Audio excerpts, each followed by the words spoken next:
सो श्रील प्रभुपाद की जय।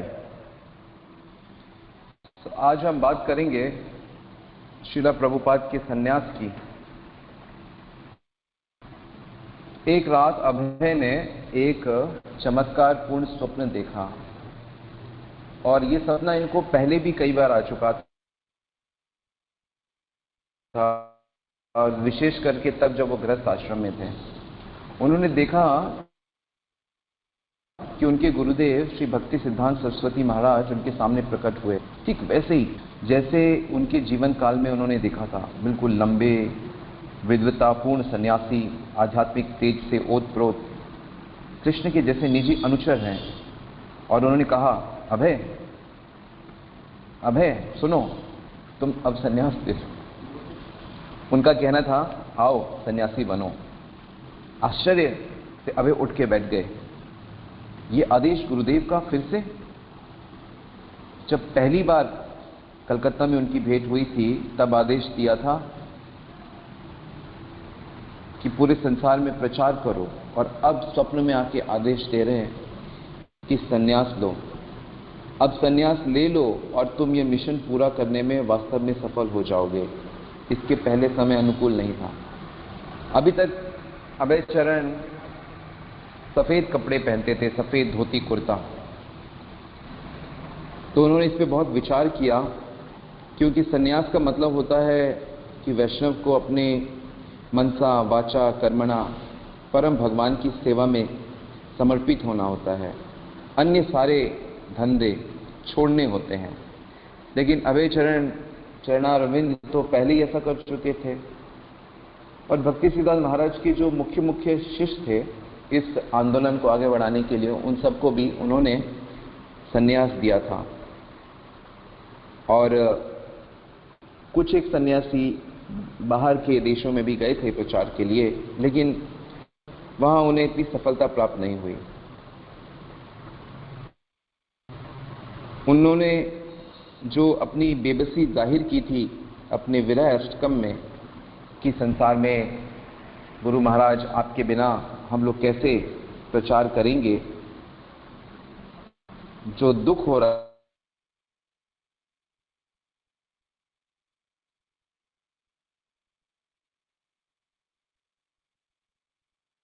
था कि प्रचार नहीं हो पा रहा, तो ये आदेश उन सब दुखों तक अनुभव हुए हैं। और जितने भी प्रचार या आंदोलन उन्होंने किए हैं, तो उन सब के लिए सन्यास बहुत आवश्यक होता है। भक्ति सिद्धांत सरस्वती ठाकुर ने भी सन्यास इसलिए लिया था ताकि वो अपनी मिशनरी कार्य को अच्छे से कर सकें। श्री चैतन्य महाप्रभु ने भी इसी कारण से सन्यास लिया था कि यह हरे कृष्ण आंदोलन फैले, क्योंकि पहले उनकी कोई इतनी इज्जत नहीं कर रहा था, उनको समझ नहीं पा रहे थे। लेकिन सन्यासी का सारे समाज को सम्मान करना होता है, क्योंकि सन्यासी समाज का गुरु होता है। तो इस प्रकार इन सब बातों पे विचार करके अभय गंभीरता से सन्यास के बारे में चिंतन करने लगे। लेकिन उन्होंने देखा था कि बहुत से ऐसे सन्यासी हैं जो गेरुआ धारण करते हैं और गेरुआ रंग का दुरुपयोग करते हैं। इसी कारण चैतन्य महाप्रभु ने कलयुग में सन्यास को मना कर दिया था, क्योंकि सन्यास ग्रहण करने के बाद भी लोग उसके स्टैंडर्ड्स का ठीक से पालन नहीं कर पाते। बहुत से ऐसे सन्यासी धामों में रहते हैं जो तरह तरह का नशा करते हैं, और कई तो उसमें से स्त्री संग भी करते हैं। कई सन्यासी तो गेरुआ पहन के अपना परिवार का पालन पोषण करते हैं। मंदिर मठों में रहने वाले अधिकांश जो कलयुगी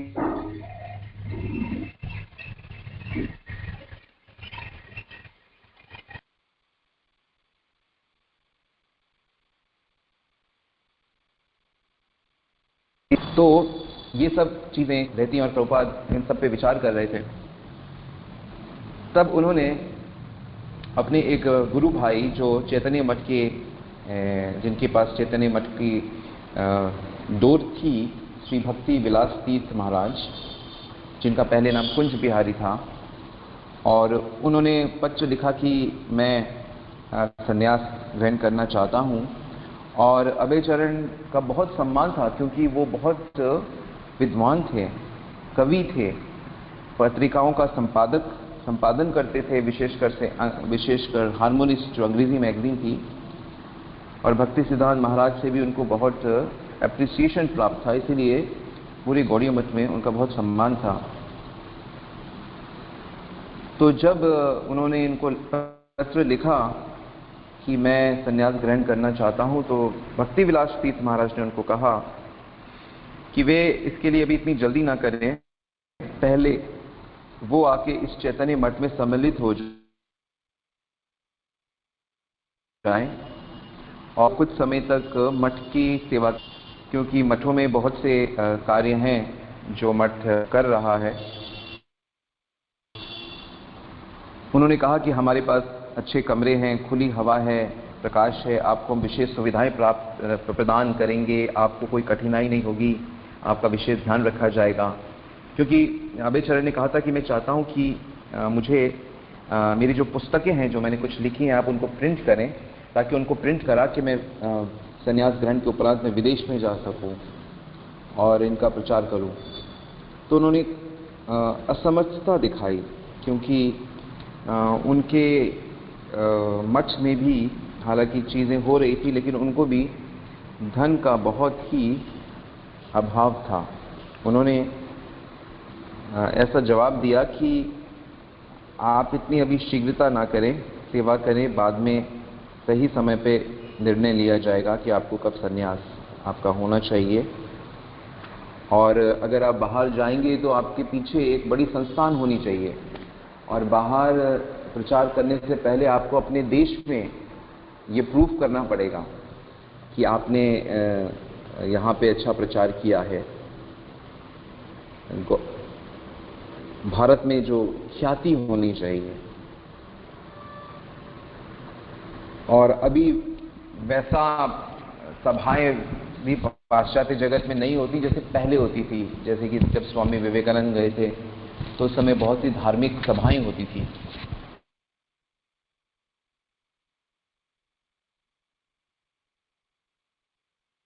वर्ल्ड रिलीजन की, तो उस तरह के समय तक तो इन सब बातों को बड़े महाराज ने रखा। तब अभयचरण ये सोचा कि इस तरह तो बहुत हुआ, और ऐसा लगता है कि चैतन्य मठ से उनको संन्यास प्राप्त करने में अभी जो समय लगेगा वो इस समय को गंवाना नहीं चाहते थे।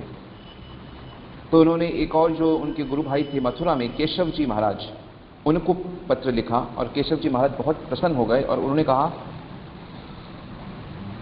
कि आपको तुरंत जल्दी से जल्दी संन्यास ग्रहण करना चाहिए, क्योंकि बिना संन्यास लिए कोई प्रचारक नहीं बन सकता, और आप संन्यास लें इसकी तो हम लोग बहुत दिनों से प्रतीक्षा कर रहे हैं, आप जैसे योग्य व्यक्ति। तो उनको बहुत उत्साह मिला केशव जी गौड़ीय मठ से, मथुरा के, जहाँ पे श्री चैतन्य महाप्रभु के विग्रह जो श्रीला प्रभुपाद ने ही उस मठ को गिफ्ट में दिए थे, और श्री श्री राधा विनोदी बिहारी जी के सुंदर विग्रह, गुरु परंपरा, और भगवान श्री कृष्ण एक नर्तक के रूप में श्री राधा रानी जिन्होंने सुंदर कमल किया हुआ। पिछले 9 वर्षों से श्रीला प्रभुपाद एक सन्यासी की भांति, एक विरक्त की भांति ही अपने जीवन चला रहे थे।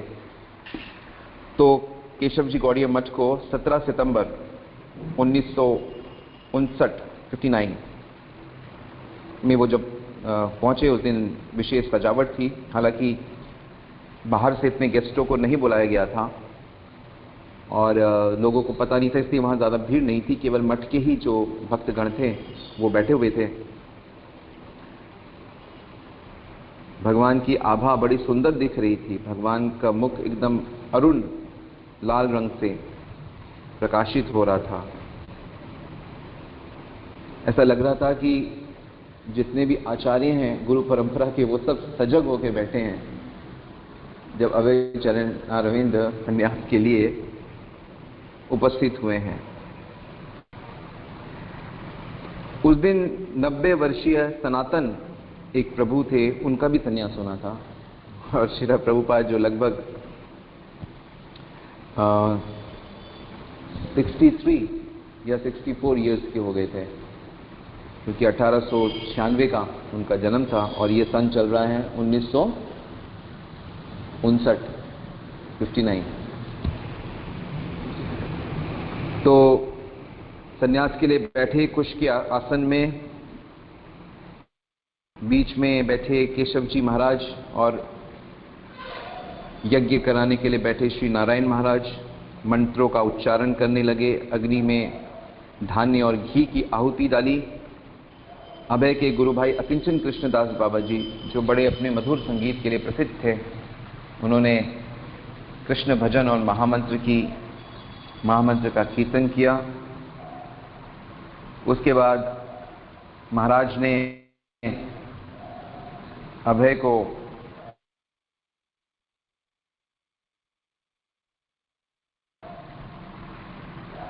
संन्यास दंड 4 बेतों में बांध कर बना दंड था। पूरी तरह से वो दंड गेरुए वस्त्र से आच्छादित होता है और 2 जोड़ी कपड़े, वास्तव में 2 टुकड़े होते हैं कपड़े के, और 2 छोटे छोटे कपड़े कोपिन के लिए। यही सन्यासी की पूंजी है, भौतिक दिखने वाली।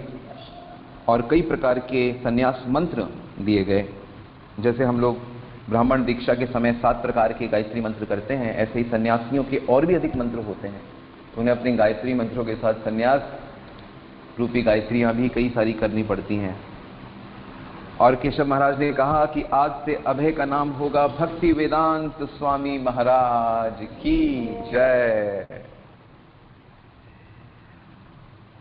और उस समय सन्यास के ऊपर केशव महाराज ने प्रवचन दिया, और थोड़ा प्रवचन देने के बाद उन्होंने कहा कि अब भक्ति वेदांत स्वामी महाराज हम सबको प्रवचन करेंगे। तो उनको बड़ा आश्चर्य लगा कि अनएक्सपेक्टेडली उनको बोला गया बोलने के लिए। तो उन्होंने देखा कि अधिकांश जो भक्त हैं वो तो हिंदी ही समझते हैं, लेकिन फिर भी भक्ति वेदांत स्वामी ने अंग्रेजी में प्रवचन किया, क्योंकि उन्हें विदेश में जाके कृष्ण भक्ति का प्रचार करना था। वहाँ पे खैर सिर्फ केशव महाराज और 1-2 महाराज भक्त थे जो अंग्रेजी समझ सकते थे। और केशव महाराज ने उनको कोई बंधन में नहीं बांधा, कोई इस प्रकार की सेवा नहीं दी कि आपको अब ये करना पड़ेगा। उन्होंने केवल उनको प्रोत्साहित किया कि अब आप पूरी तरह से प्रचार में लगें, और जिस चीज़ के लिए आपने अपना घर छोड़ा, जिस चीज़ के लिए आपने इतने सालों से आप संघर्ष कर रहे हैं, क्योंकि केशव महाराज झांसी भी गए थे, केशव महाराज ने प्रभुपाद को वृंदावन में भी देखा, और सब मतलब मचलते हुए देखा उनको, कई 20 सालों से 30-40 सालों से देख रहे थे उन्हें। तो आज वो सब बहुत प्रसन्न थे, और इस प्रकार उनका संन्यास हुआ। और गौड़िया पत्रिका में अभय चरण के संन्यास के विषय में एक विशेष लेख लिखा गया, और उस लेख की कुछ पंक्तियां इस प्रकार हैं। हिंदी, अंग्रेजी और बंगला में लेख लिखने के जिनके उत्साह और योग्यता को देखकर भक्ति सिद्धांत सरस्वती महाराज ने उनसे त्रिदंड संन्यास लेने को कहा। पिछले 1 साल में वे संन्यास लेने को तैयार थे। भद्र मास में जिस दिन विश्वरूप ने संन्यास ग्रहण किया था, उसी दिन भक्ति वेदांत स्वामी ने श्री केशव जी गौड़िया मठ में वेदांत समिति के संस्थापक श्री भक्ति प्रज्ञान केशव महाराज से संन्यास धारण किया। उनको संन्यास आश्रम स्वीकार करते और विरक्त जीवन की लीला भूमि में प्रवेश करते देखकर उनके प्रति हमारे हृदय में प्रेम और उत्साह उमड़ रहा है। श्री भक्ति वेदांत स्वामी की। तो इस प्रकार श्रीला प्रभुपाद ने